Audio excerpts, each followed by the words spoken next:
Great. Thank you so much. And welcome everyone this evening. My name is Paige Powell. I'm a policy manager with Commission Shift. And tonight we are hosting our CCUS deep dive, part 3 in a webinar series about carbon capture, use, and storage. And so I'm going to share my screen. It says that the host disabled participant screen sharing. So I'm going to ask my tech whiz SJ to work on that while I introduce everyone here tonight. We've got SJ Stout, our esteemed comms manager at Commission Shift, and Cynthia Rachmajarane. Did I say that right? I did not. From Earth's Justice. She's their staff scientist for fossil fuels based in New Orleans. So if you wanted to say that correctly again for the folks, I'm so sorry. No worries. My name is Cynthia Ramachandran, but you can just call me Cynthia. It's a lot easier. Thank you, Paige. Great. And so I was able to share my screen. Thank you, Cynthia. Thank you, SJ. And we'll go ahead and get started. Tonight's CCUS deep dive is on methane derivatives. So we're talking about hydrogen, ammonia, methanol, and LNG, liquefied natural gas, and other sort of natural gas. You can all see my screen? Great. So Commission Shift was founded in 2021. We're a Texas statewide nonprofit working to build public support to hold the Railroad Commission of Texas, the state's oil and gas agency, accountable to its mission in a shifting energy landscape. And these are the values that we base our work off of. We really believe that Texas, as the energy capital of the world, it really deserves to lead the world in global energy policy as well. We believe in generational responsibility and taking care of the land passed down from our ancestors that we're giving to the next generation, leaving for those to come. We believe in inclusive decision-making in the democratic process and bringing all voices to the table, particularly those that have been historically marginalized due to systemic issues. We believe in good government. I think that's why we're here, to push for good governance. There are only a few reasons that governments really need to exist, and regulation of our environment and natural resources is certainly one of them. So most importantly, we're based on the belief in the people of Texas, and that even though we've been facing a lot of partisan arguments in the last several years, decades, that the people of Texas have a unified vision, and we're hoping to help lead that transformation into the future. So tonight we're going to do a little bit of an overview of CCUS 101. I'm going to talk about federal incentives, capture, transport, and storage, just briefly to kind of set the stage in case you missed parts 1 and 2 of our deep dive series. And then I'm going to talk a little bit more about Texas, specifically our issues here with the Railroad Commission of Texas, orphan wells, our Class 2 injection program, and the primacy application for Class 6. If you don't know what that means, hopefully you will by the end of tonight. So here's just a brief map, a little bit from the Baker Institute at Rice University, and it gives a landscape overview of CCS, carbon capture, use, and storage in Texas. And so it really shows the orange dots there. I'd like to point to our active CO2 injection wells. You can see that we are injecting CO2 in West Texas in the Permian Basin, and in along the coast down near Houston and further south. So those are Class 2 wells for enhanced oil recovery. And they're causing all kinds of problems. The pink lines in between the orange are the pipelines that currently exist. And with the expansion of CCS projects, there will be pipelines that cross the state of Texas as well. You can find more information or dive into this map at Rice University at the Baker Institute website. So CCUS stands for carbon capture, use, and storage. Other people say utilization and sequestration. Use and utilization to me pretty much mean the same thing, but I think storage and sequestration do have a specific connotation. Sequestration being permanent forever and ever, and storage possibly having a shorter term duration. And so that's just something to be mindful of when you hear people talk about CCUS. Are they really talking about use and storage, or are they talking about sequestration? So the C comes from the carbon dioxide in the atmosphere. It could also come from natural gas, which the primary component of natural gas is methane. And we know that methane is a more potent greenhouse gas than CO2. So we're very concerned about that. And densified, condensed, it's liquefied into LNG, liquefied natural gas, which has been exported on the coast, is being exported from the Gulf Coast, and there are plans to expand LNG exports here. If we remove the CO2 through steam methane reformation of that methane, we can isolate the hydrogen, or science, can isolate the hydrogen and get CO2 as a byproduct. So when you hear about projects that are talking about hydrogen, clean hydrogen, a lot of times they're coming from natural gas, where the C and the H are being separated through a chemical process. And so ammonia is the next step in that line when they add nitrogen back to the chemical formula. And then you can also go the other way and make methanol. So when we're talking about CCS and CCUS, they're talking about CO2, talking about methane, talking about hydrogen, but ammonia is part of the conversation, and methanol is also part of the conversation, because a lot of those manufacturing processes require carbon capture and storage to be low carbon energy sources. The only reason we're talking about this tonight is because of the billions of dollars that came down from the federal government through the IIJA and IRA for green investments, infrastructure investments, and climate mitigation strategies.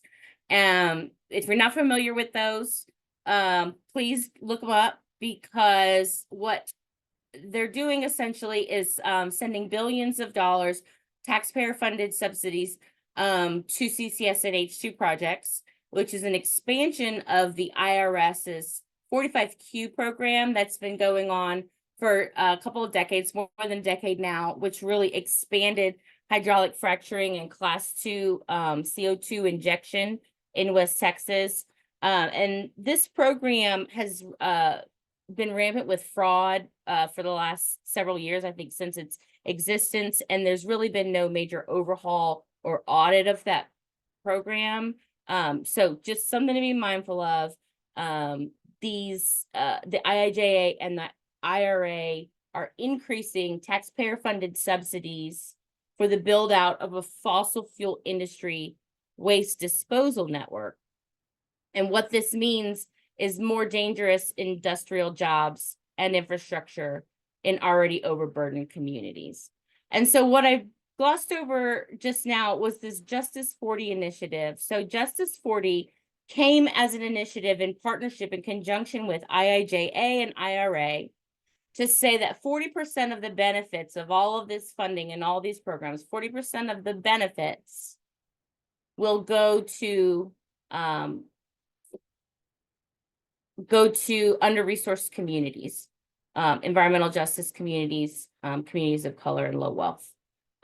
So Justice 40 in this instance is calculating the benefits of the project, not the actual dollars invested, and it's bringing more dangerous infrastructure to these communities under the guise of environmental justice. So what I would like to break that down just a little bit differently, if you only take a few things away from this entire presentation, is that CCUS does mean more dangerous infrastructure in already overburdened communities. We're already seeing dangerous pipeline ruptures, well blowouts, and explosions, which will become more frequent with the expansion of these projects. And the benefits, as they're touted, are really job creation, temporary construction jobs, and economic prosperity for a few, which is based on risky, failing technology that will have impacts for generations. The labor movement right now is split between high wage jobs and worker safety, particularly around hydrogen being so volatile and dangerous. And we just know that CCS projects have failed to meet their emissions reduction targets across the globe over and over again. And so these aren't necessarily the best jobs and the best technology to move forward with.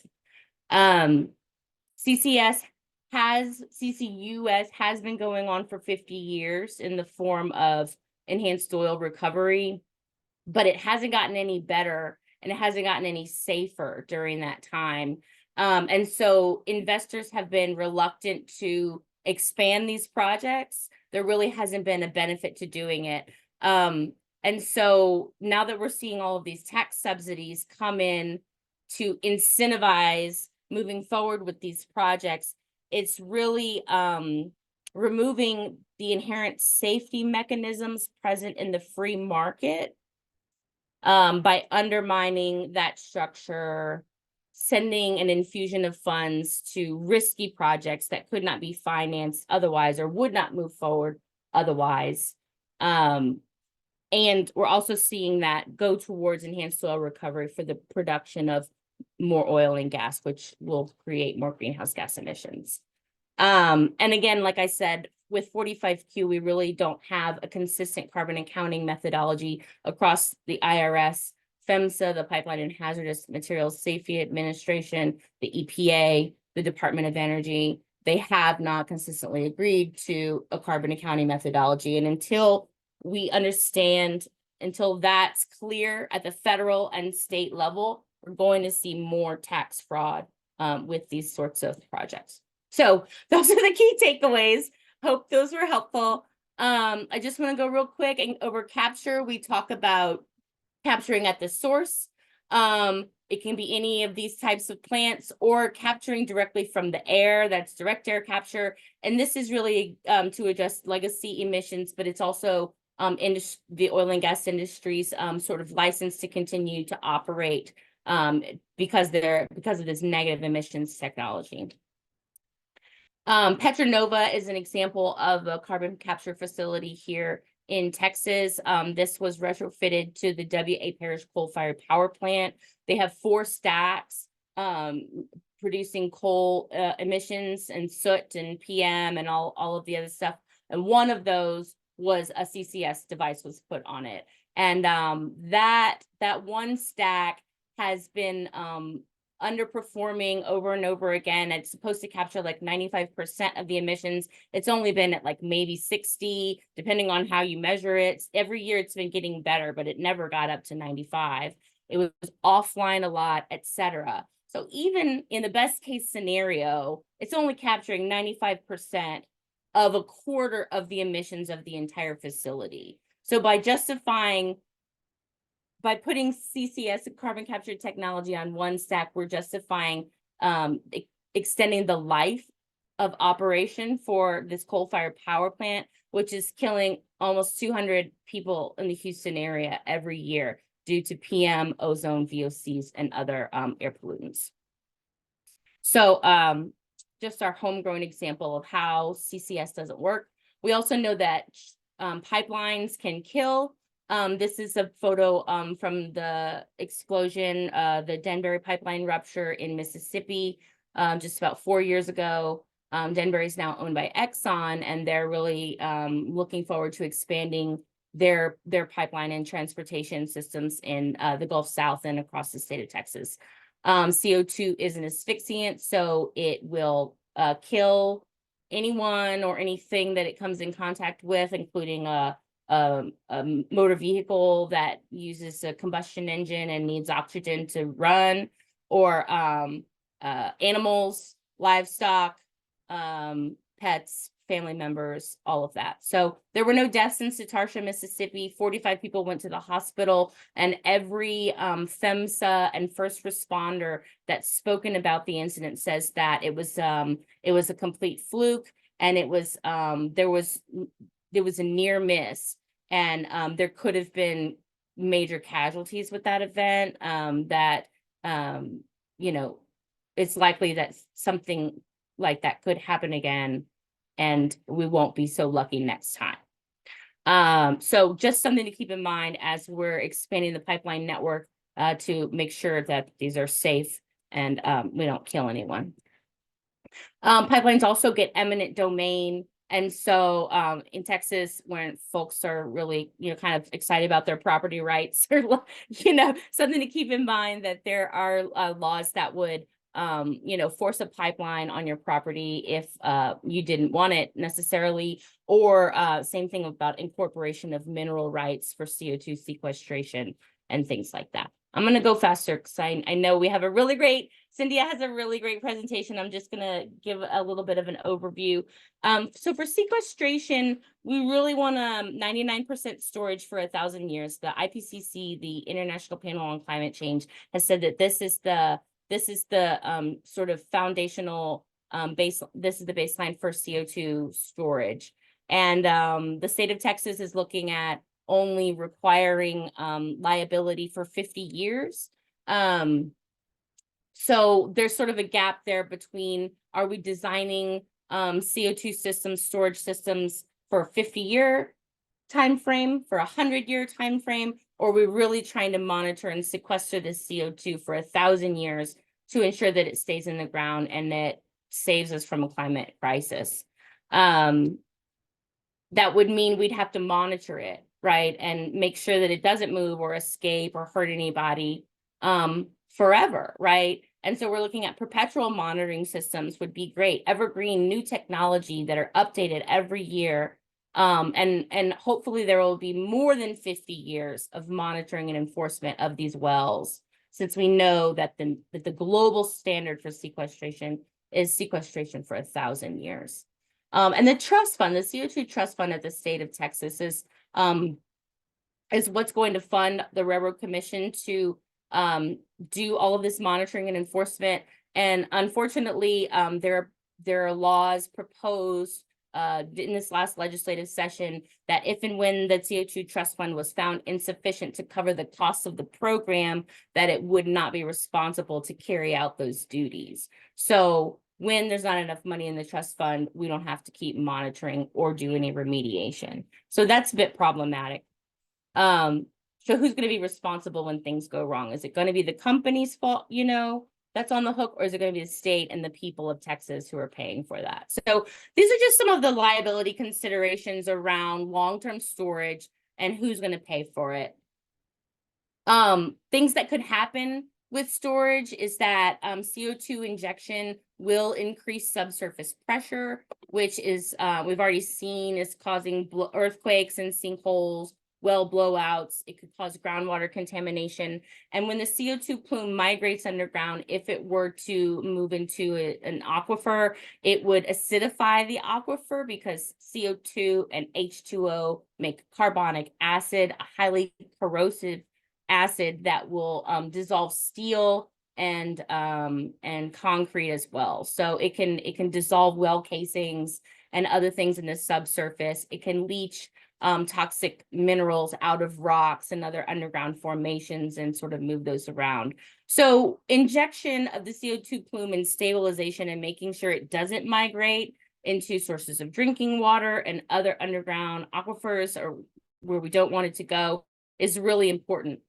This can have ecosystem impacts when it moves. If it migrates up through soil, being an asphyxiant, it will kill all of the microbes in the soil, rendering it infertile for some undeterminate period of time. And then if it's released into the atmosphere through a rupture or something like that, of course, it will reverse any of the climate benefits of storage. So those are just a couple of the risks associated with CO2 storage.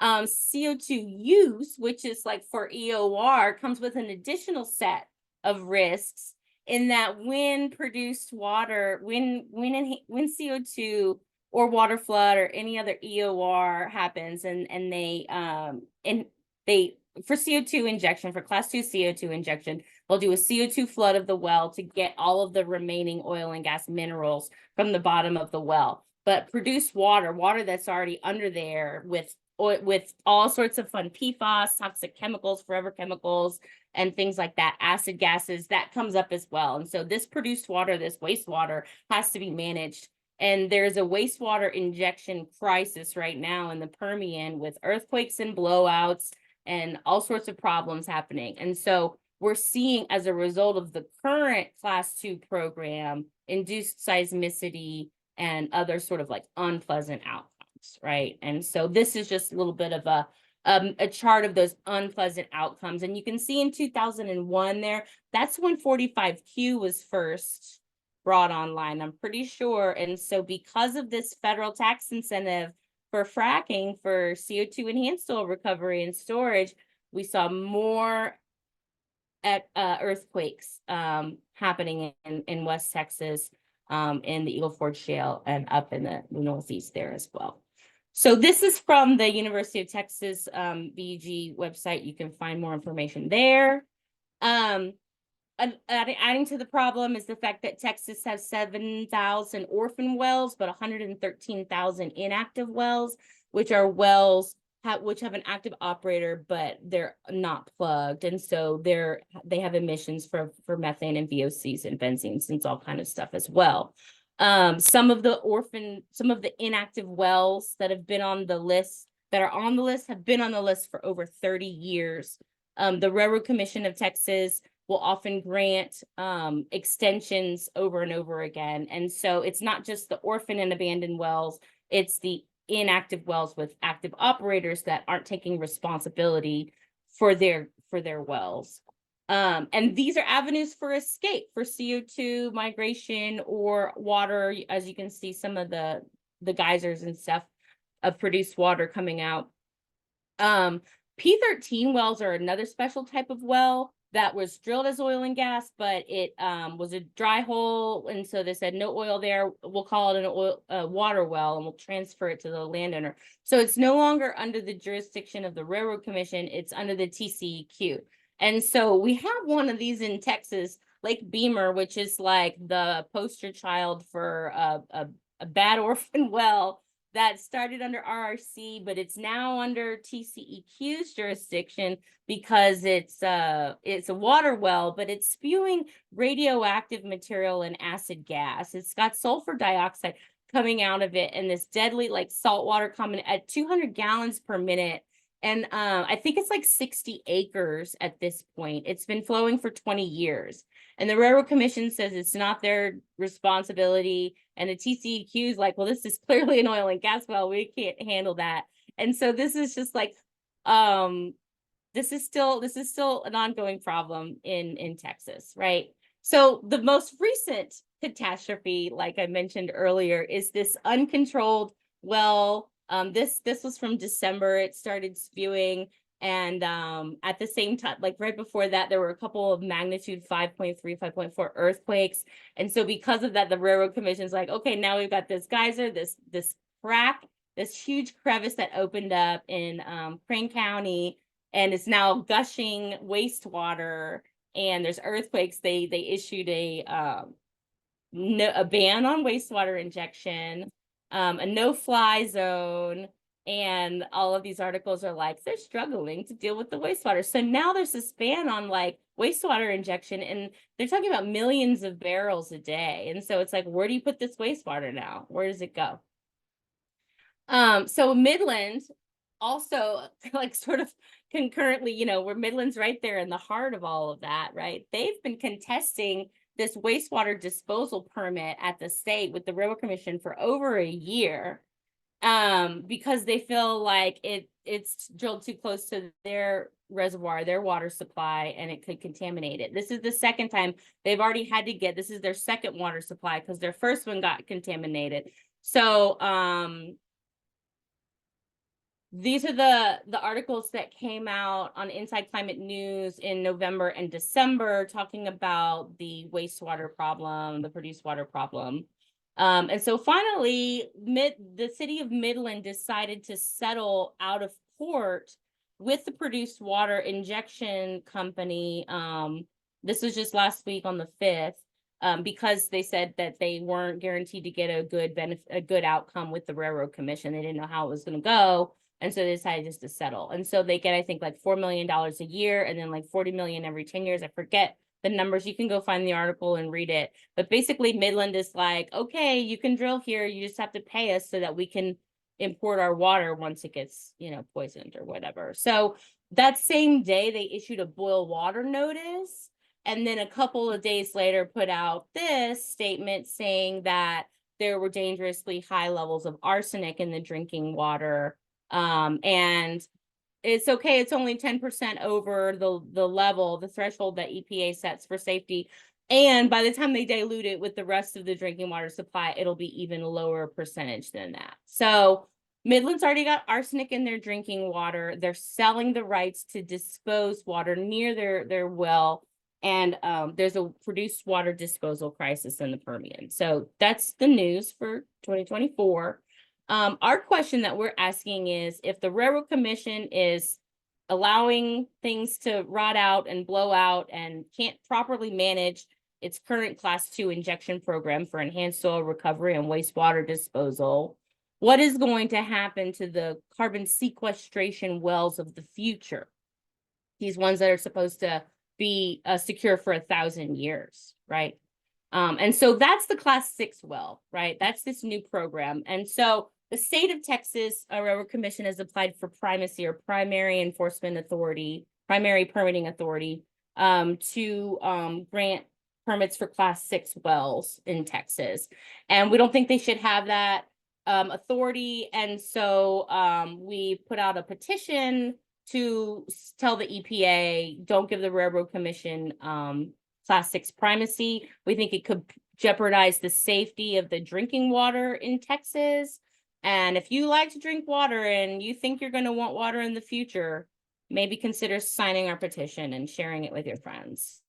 So that's all I've got. I'm gonna leave it here. I'm gonna stop sharing. I'm sorry, I think I took too long, but thank you for your patience. And I'm gonna pass it over to Cynthia now. So to reiterate, she's the staff scientist for fossil fuels at Earth Justice, and she's here to share a little bit more about methane, derivatives, and how that relates to CCS.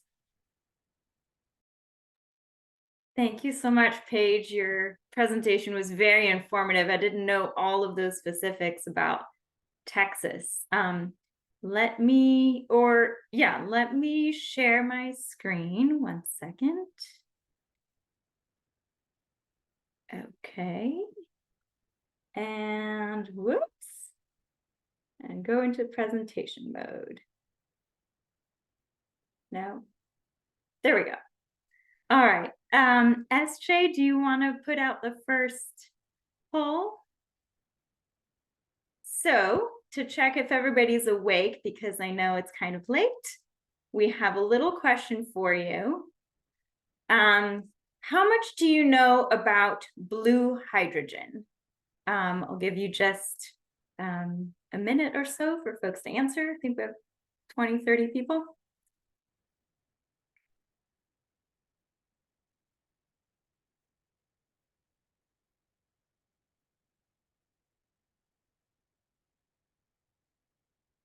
All right, looks like answers have slowed down. Okay, so a few people seem to know a bit, about 20%, but most of you just know kind of high level or just a little bit. So we can end poll. And okay, my screen and I can't see everybody properly, so bear with me as I try to reconfigure why doesn't my Zoom thing want to move? Okay, well, too bad. All right, so tonight I'm going to talk to you about fossil methane and CCS. So what I mean by that is methane can come from a number of sources, notably from agriculture, but the methane we're going to talk about tonight comes specifically from fossil fuels, otherwise known as natural gas. So we're going to talk about liquefied natural gas and CCS, as well as blue hydrogen facilities that then enable blue ammonia and blue methanol. All right, so we'll go over a little bit of a history and forecast of the fossil methane industry. We'll talk about methane as a greenhouse gas, the impacts of the facilities, the potential impacts of the new build out that's being proposed. And then we'll get a little bit in the weeds right at the end on how CCS works at these facilities. So I hope you'll bear with me. I know it's kind of late, but I'll try to keep you entertained. All right, so a little bit on the history and forecast. In the Atlantic recently, there was a really good article that kind of talked about the story of fossil gas. The writer argues that up until now, fossil methane has been used for heating, stoves, electricity, etc. And the fossil gas liquids, which are the other components within fossil gas, like ethane and propane and butane, as well as methane, have been used for petrochemicals. So that's mostly kind of plastics, fertilizers, but also paints, dyes, etc. The next gambit for fossil methane are these kind of the new build out for these kinds of facilities. These would be liquefied natural gas exports. Some of those export terminals are proposing to use CCS, and fossil methane used for blue hydrogen. And then by making blue hydrogen, they can also make blue ammonia and blue methanol. And what that means is it's a fossil methane facility that would then attach CCS to it, or carbon capture to it. So the DOE, the Department of Energy, forecasts that the carbon capture capacity in the US would reach over 140 million metric tons of CO2 per year in 6 years from today. And that means that in only 6 years, the carbon capture capacity would increase by nearly 6 times from 2022. So you can see the difference between 2022 and 2030 on this graph. On the bottom left corner, I made a little note about units. So this is just a little asterisk for folks to make sure that whenever you read the news about carbon capture capacity, you pay attention to the units. Generally, they will be talking about million metric tons or metric tons, and that's a little bit different than US tons. But I just wanted to flag that so we don't confuse units. So roughly half of the new carbon capture capacity could be driven by new fossil methane projects. And the way I came up with that was simply looking at this graph. The kind of greenish blue at the bottom there for the column of 2030 is hydrogen. The pink is gas processing, and the green and orange is chemicals, plastics, and ammonia.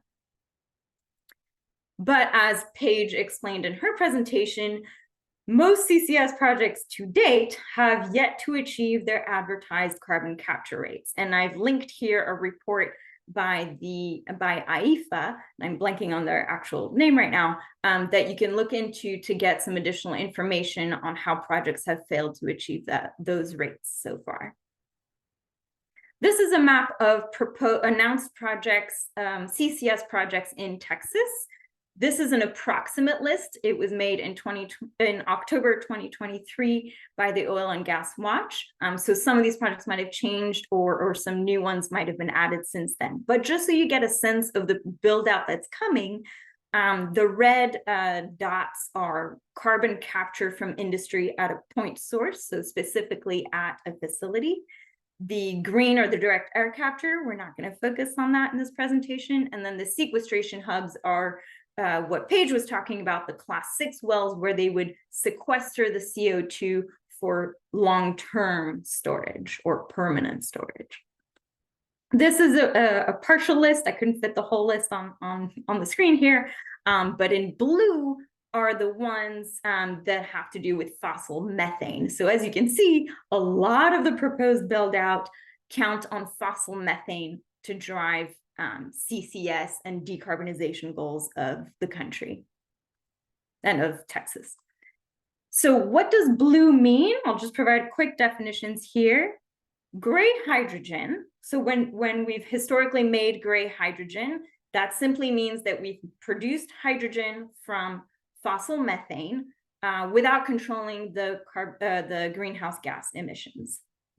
When people talk about blue hydrogen, it's the exact same thing, except that we've slapped on a carbon capture technology to it, and we say that it's going to get transported and stored or utilized in some way, or sequestered. And then green hydrogen is produced from water using electrolysis, and it should be powered by renewables. Not focusing on that, but I just wanted to provide these basic definitions so you can distinguish between the three. Now we'll move on to the greenhouse gas story. So this table I pulled from the EPA. It provides a snapshot of the US greenhouse gas emissions by percent. So as you can see at the very top there, carbon dioxide is the most of the greenhouse gas emissions in the country, followed by methane and some other gases. So we're focusing here on methane, and I'm going to provide a few more definitions here as well. We can't, obviously, not all of these gases have the same effect on the atmosphere. So one way to look at these is the global warming potential, which is how effective greenhouse gas is at warming the planet's atmosphere, hence the definition greenhouse gas. You might see CO2e or CO2 equivalents in an air permit application, for example. So instead of them listing their greenhouse gas emissions, they might try to calculate how much greenhouse gas might be emitted, because not all the greenhouse gases are going to be carbon dioxide that are emitted from a given facility. So it's a way to account for all of them in a standardized way. And then the last definition I'm providing here is the life cycle analysis, or LCA. And again, it might be something you see in the news. And it's a way to think about the effect of a particular product from its birth, or from when it begins, it's produced or extracted from the ground, all the way to when it's to its end use and disposal. So not just the impact of either greenhouse gas emissions or pollution right at the facility itself, it's also the upstream and downstream ends of it. So why does this matter? As you just saw, methane is nearly 30 times more potent as a greenhouse gas on a 100-year time frame. But it is 80 times more potent than carbon dioxide on a shorter time frame, in 2 decades. This could be a good thing in the sense that if we were to really focus our efforts on decreasing sources of methane emissions, it could be a really effective way to combat climate change in the next couple of decades, given how potent it is. But as I just showed you in that Texas map, and that's true in many other states as well, there's this build out of new blue hydrogen, ammonia, methanol facilities, as well as liquefied natural gas export terminals, mostly along the Texas, Louisiana Gulf Coast. And all of these use fossil methane gas.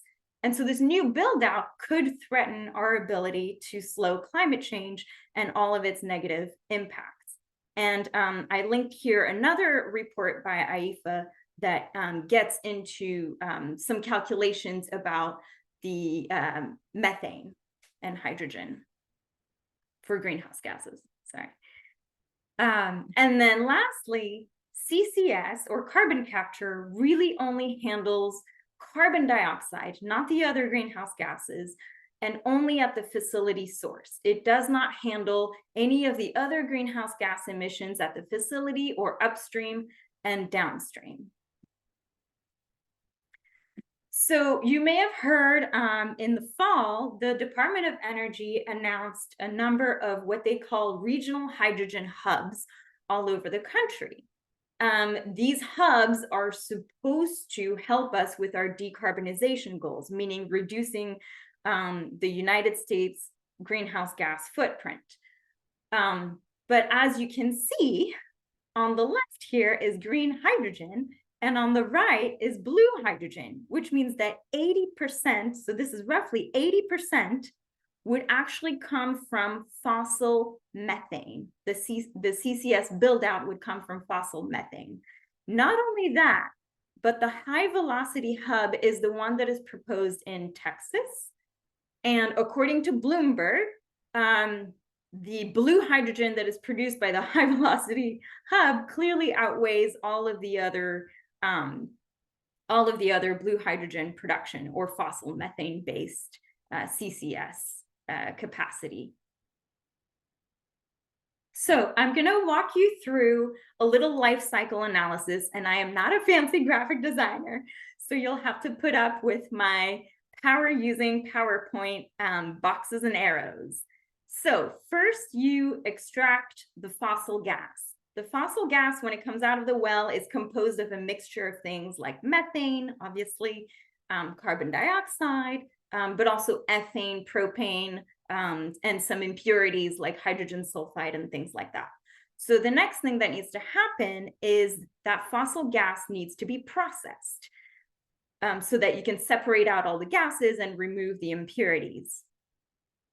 Once that's done, you get your pure fossil methane that's ready for transport, and that methane goes to a number of facilities. It'll go to a power plant, hydrogen plant, ammonia plant, liquefied natural gas export terminals, and then the products that are produced at those facilities then get transported and used for their purposes. So there's a lot of impacts that are happening all throughout this, basically at every arrow and at every box here. Now, when you add CCS, you have this additional step of the CO2 is captured at each of these facilities. That CO2 is transported, and Paige very well illustrated the risks with that CO2 transport, as well as the risks and potential impacts of that CO2 getting used and injected for a number of things. So there's the utilization of CO2 to be converted into products. This is a rather small sector and still relatively new. There's the injection of CO2 for enhanced oil recovery, which Paige described. And then there's this kind of newer thing, which would fall under the Class 6 well injection well program, which Paige also talked about, for long-term storage. Sorry, Paige, I should have changed that to sequestration per your definition, and this could happen onshore and offshore. We're not going to focus on that bottom part, but I just wanted to show you the full life cycle here. All right, we'll now move on to impacts at the facilities. So I've kind of categorized the impacts into 3 buckets to help folks understand that it's not just what happens at the facility, although that is where I'll focus next. So upstream, I think Paige talked about this a little bit, but upstream, when you extract the gas, the fossil methane, you have a number of issues that are happening, notably wastewater injection problems, pollution, air emissions, and methane leakage. And a good resource for, and that's just a very partial list, a very good resource that you can look into to find out more about the impacts of upstream of fossil methane, is this compendium that a bunch of scientists, very smart people, pulled together, and they've been working on this for years. So I really encourage you to look at it. They have links to all of the studies that they've pulled together and summarized. At the facility, there's the local pollution that's happening at the facility itself, and then there's the greenhouse gases, which I kind of covered in the life cycle analysis I showed you just before, of the greenhouse gas impacts that happen from the beginning all the way to the downstream. And then downstream, and again, Paige covered some of this, the CO2 has impacts at the transportation, utilization, and injection parts. And the produced LNG, blue hydrogen, ammonia, and methanol are advertised as low carbon fuels and low carbon feedstocks in other countries. Meanwhile, where those things are being produced are the places where a lot of the pollution impacts are happening, notably in places like Texas and Louisiana. Leading to all of these 3 buckets have major environmental justice implications. So as I mentioned, the Department of Energy announced hydrogen hubs in the fall, and they specifically justified the selection of their hydrogen hubs by stating that hubs were selected in disadvantaged communities and recognized that these are sacrifice zones. And I was actually able to pull a quote from a recording of one of those presentations where they said, "We are once again coming to frontline communities to ask them to bear the burdens of the clean energy transition simply because so much of the existing infrastructure already exists in those communities." And I've put the link there and the rough time of when the DOE official says this. So I think many of us were a little bit taken aback by this statement. And I think and the way they justify it is by saying, well, as Paige mentioned earlier, is we're bringing jobs here. We're going to be bringing jobs so that you don't fall behind in this energy transition.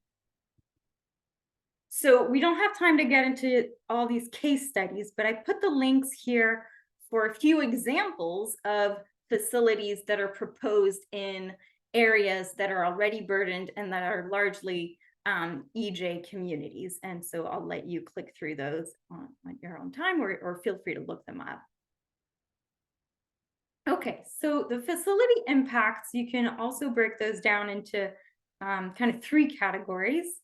The one is carbon capture technology. Each technology uses a little bit different elements, and they have different water and energy requirements. The system design, and that's kind of how the production process occurs. They will design different pollution controls, and then we also need to keep in mind how the carbon capture is powered. And speaking of powered, the power requirements have what are called penalties. And these are kind of two facets of the same coin, but it's basically the additional energy that's required to power the carbon capture, as well as more energy is needed to produce the same amount of stuff. So just to get the carbon capture moving. So when you hear energy penalty, that means you need an additional boiler or generator or something to power that carbon capture, so you have additional emissions associated with that. So it's difficult to pinpoint the exact air and water impacts for this brand new build out, because the brand new build out hasn't happened yet. So, but there are some places that we can find information to try to figure out what some of those impacts might look like. So there are some existing carbon capture facilities and pilots, but most of these are happening at power plants, and they are retrofits, like what Paige showed with the Petronova coal power plant. We are starting to see air permit applications from various state environmental permitting agencies. So in Texas, that would be the TCEQ. And you can find the air emissions impacts, or the proposed emissions there. But also most of the new facilities so far propose to use a new process that I will get into next. Ooh, I see I have an extra comma, but they don't exist yet. So we're trying to piece together information from existing facilities that are not exactly what we're going to see. But nevertheless, this new build out will result in brand new sources of pollution in mostly already burdened areas. Some of those air emissions based, again, on the existing facilities we've seen and some of the air permit applications we've seen so far. These could include particulate matter, sulfur dioxide, nitrogen oxides, carbon monoxide, volatile organic compounds, which lead to ozone, and ammonia. And then the water impacts are also very dependent on the carbon capture technology that the company chooses to use. And depending on what they choose, it could have enormous water consumption implications. And in a place like Texas, it's certainly something you'd want to be aware of. And then also water quality, because the carbon capture technology, if it's ammonia based, has a lot of degradation, and the degradation of all of that ammonia and nitrogen in the water could have a lot of ecotoxicity could lead to a lot of ecotoxicity problems. So for more information, I've linked here a few reports and papers if anyone wants to look at some of these impacts in details from previous facilities and some modeling efforts that folks have conducted. Okay, so now we'll have another poll to make sure everybody's awake, because I know it's late and I'm a little bit past halftime. So SJ, would you like to? All right. So do you, well, I feel like there's a type. Oh, there we go. Do you think that fossil methane facilities with CCS are a great decarbonization solution, a threat to climate or pollution? You're still not quite sure, or you think it's more of a neutral or neither a solution nor a concern?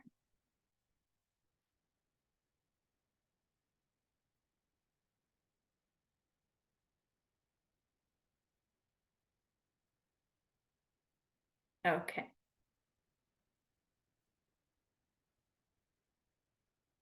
Okay, looks like we've got probably most folks have answered. Thank you for that, for responding. Sounds like we have a little bit of uncertainty, but most folks do see this as a threat to climate and pollution. All right. Okay. So, whoops. Why isn't my mouse working? There we go. So now we're going to get into a little bit of weeds, and I will walk you through it. So how does CCS work at these facilities? You hear CCS, you're like, oh, we just slap on CCS, and there it is. But not all CCS is the same. So we're going to talk a little bit about that. So as I mentioned before, there's the carbon capture technology, which is the actual tool or scrubber that they choose to use to remove the carbon dioxide from the production process or from the gas stream. And there's the system design, which is how is the product being produced and where along that production process is the CO2 actually getting captured. So to go over very broadly the capture technologies, here are some of the main categories. An absorption technology is basically liquid that absorbs the CO2 as the gas stream passes through it. And then the next one's very confusing because it's a B and then it's a D. It's adsorption, where the whole gas goes through a solid substrate and the CO2 sticks to that solid. A membrane is kind of the opposite, where only the CO2 can pass through the membrane. And then cryogenics is newer. I don't think it's been deployed at all in a large scale, maybe just at one pilot. But the idea is to cool the whole gas stream such that only the CO2 becomes solid, and so then it could be removed. Many so far have been amine or ammonia based, and you might see the letters MEA or MDEA when you're looking at an air permit application, for example. So I just wanted to flag those there. But these are the most polluting ones as far as we understand them. And of course, companies know that, so they are constantly trying to find non-amine based solutions. But so far, for now, even in the air permit applications I've seen recently, they are proposing amine-based capture technologies. So now we'll go through system designs, and we'll go through a few. So at LNG facilities, or even before the fossil gas arrives at the LNG export terminal, you have the gas separation process, which I alluded to earlier. And most LNG export facilities that do propose CCS would use post-combustion capture, and we'll talk about that. At blue hydrogen facilities, you can produce hydrogen in two ways.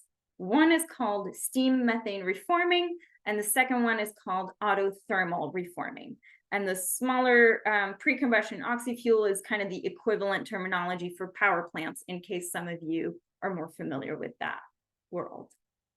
So we'll go through gas separation. This looks intimidating, but believe me, I simplified this from very sophisticated diagrams and tried to boil it down to the basics. So when I explained in the beginning, you extract the fossil gas that has a mixture of multiple gases, right? You've got methane, CO2, ethane, and other stuff. Well, that gas first has to, the impurities first have to be removed. Most of the time, those are things like hydrogen sulfide and CO2. That's called acid gas removal. And then once the acid gases have been removed, it goes through a number of steps where the gas is separated, and then you get your pipeline grade methane and other gas liquids. In all of these processes, there's a lot of energy. So that's why I put those arrows for energy. And when you see energy, think emissions, because anything that has to produce energy would produce emissions. And then where the CO2 gets removed with the acid gas removal, that's where the selected carbon technology would be, capture technology would be applied, and you need a certain amount of energy for that technology to work. Now we'll move on to post-combustion capture, which is probably the main type that would happen at LNG export facilities. So you now have your pipeline grade methane.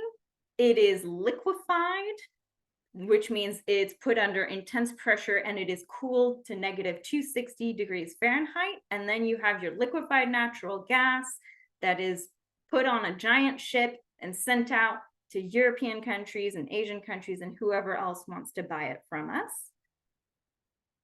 So again, you need to apply an intense amount of heat for the liquefaction process to occur, which means you need to burn fossil fuels and air and combust it. And you have heat, you have exhaust that comes out, and there you have the CO2. And that is where the carbon capture occurs. So that's post-combustion, happens after combustion. Moving on to blue hydrogen, we'll first talk about the steam methane reforming, which is how typically hydrogen has been produced. And then we'll go to the new one. There's a lot here. So at the very beginning, you have the fossil methane and water, H2O. Those go into what's called a steam methane reformer, and with the help of catalysts, the reactions are speeded up. One way to think about reforming is literally the definition of reforming, which is that the methane and the water are broken apart, right? Those molecules are broken apart, CH and HO, and they get reformed into what's called a synthetic gas, or a mixture of carbon monoxide, that's CO, CO2, and hydrogen gas. Then that synthetic gas goes through another set of reactions with more steam, more catalysts, and boom, you've got your blue hydrogen that comes out at the end. So what's going on here? You need a lot of heat to power the steam reformation. And so that is actually more similar to what we just saw with the LNG, and that's post-combustion that happens at the steam methane reforming. And that's only if the company chooses to use CCS at this phase. The main part where the CCS occurs for this type of hydrogen production is towards the end, where the carbon technology is applied without combustion, when the CO2 is separated from the syngas, and that's called pre-combustion. Moving on to the new one, and again, this has yet to really be done. It's sort of been done at power plants and not very well. So the second part is the same, but the first part is a little different. Here you're feeding the fossil methane and pure oxygen instead of water. When you mix methane with oxygen, the heat is auto-generated. That reaction creates heat, so you don't need that external combustion to happen. That's why it's called autothermal, because it's happening on its own. However, the catch is you need to provide that oxygen, And the way that you do that is through what's called an air separation unit. It literally sucks in the air, which is mostly made of nitrogen and oxygen. You need an intense amount of energy so that you can output oxygen, and the nitrogen can then be used for ammonia, which we'll see just in a minute. And again, the carbon capture happens at the end, towards the end, where it's separated from the syngas. So how are ammonia and methanol produced from all of this? With a bunch of catalysts, the nitrogen gas that I just told you comes out of the air separation unit is reacted with the hydrogen gas, and boom, you've got your ammonia. The methanol is slightly different. A little bit earlier in the process, the syngas, which is that mixture of reformed molecules, is further reacted to then produce that CH3OH methanol. Here's a blue ammonia plant example. This is from Air Products in Ascension Parish in Louisiana. As you can see here, the natural gas is fed into a gasification plant. That's the fossil methane. And the oxygen comes from that air separation unit. There's a bunch of reactions that happen. The CO2 is captured and sent out for sequestration. Meanwhile, the blue hydrogen is sent to an ammonia plant. The nitrogen is also sent to that ammonia plant, and you get blue ammonia.